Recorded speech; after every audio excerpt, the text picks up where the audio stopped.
Hurricane Helene. That's right. Massive cleanup efforts still underway, and some of that help is coming from Connecticut. News 8's Natasha Lubchenko with the details now and how you can help out. Natasha.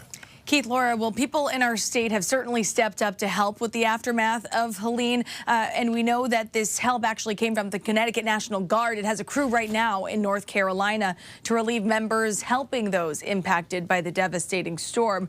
16 soldiers, 4 helicopters on that mission, and to date, they've delivered 164,000 pounds of critical supplies to stranded North Carolina communities. We are told this is an immense challenge with roads, bridges, and other infrastructure completely destroyed.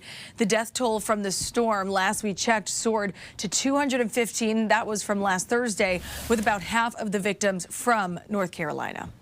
This is really neighbors helping neighbors, and that's what our members join for. Glad to have a skill set that I can use to help these people out. So that feels good, but you know, in the grand scheme of things, yeah, it's just depressing almost to see what's going on. And that crew set to return to Connecticut later this week. More help, though, coming from business owners in Groton. Some friends from the auto racing community looking to fill an 18-wheeler with supplies.